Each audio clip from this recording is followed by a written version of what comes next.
Selamat datang di channel uh, kebijaksanaan, channel kemanusiaan.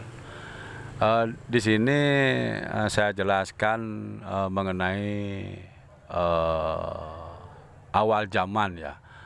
Awal zaman itu dikisahkan, ini bukan dongeng sebenarnya. Awal zaman itu manusia itu sangat hebat ya, umurnya bisa ribuan tahun ya.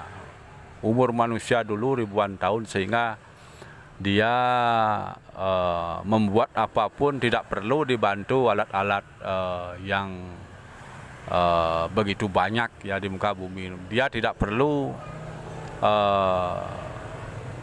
dibantu begitu besar ya ini. Dulu zaman pertama di muka bumi ini, kalau turun di bumi ini hidup sebagai manusia, pasti dia merasakan berat ya. Beratnya bagaimana? Karena di muka bumi ini identik dengan kegelapan.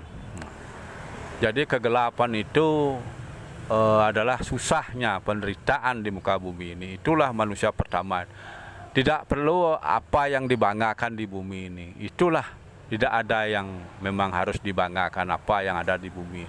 Jadi itu akhir tingkat tertinggi ya keyakinan manusia.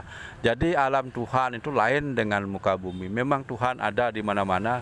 Namun kalau manusia di zaman awal zaman itu, kalau manusia di zaman pertama di muka bumi itu, kalau turun ke bumi ini, sebagian besar mampu berkomunikasi langsung dengan Tuhan. Karena manusia di zaman pertama, zaman di muka bumi ini, demikianlah hebat-hebatnya umat manusia. Nah, jadi alam semesta ini seperti bumi ini ada di antara alam Tuhan dan alam neraka ya.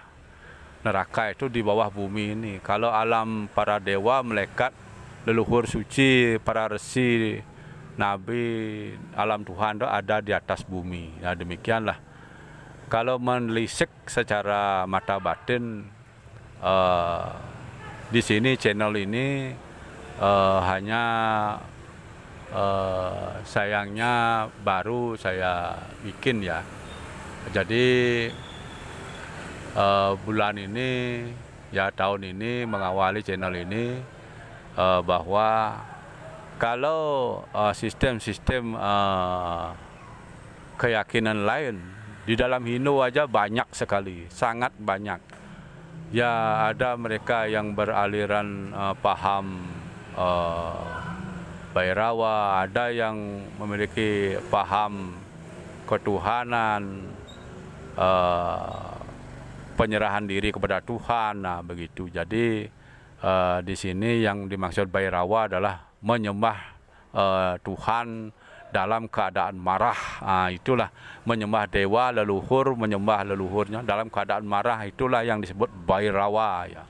Marah itu sama dengan murti gitu, marah gitu. Itu disembah, itu disebut Bhairawa. Kalau pasrah dengan Tuhan ya itu kebijaksanaan, artinya lemah lembut dan sebagainya. Jadi sebenarnya sama ya kualifikasi daripada cara menyembah Tuhan itu, baik melalui Tuhan pemurtian atau Tuhan yang disembah melalui pribadinya atau sinarnya ya, itu biasa. Jadi sebenarnya itu sama. Jadi kedua hal itu benar-benar dipegang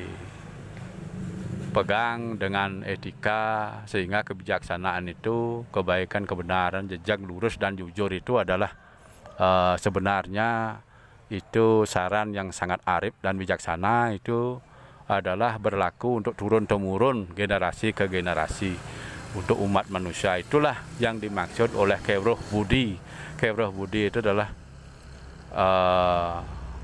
kebijaksanaan ya, kebaikan, kebenaran dan kearifan kemanusiaan. Itulah yang dimaksud Kewruh Budi, sehingga Tuhan sangat menyayangi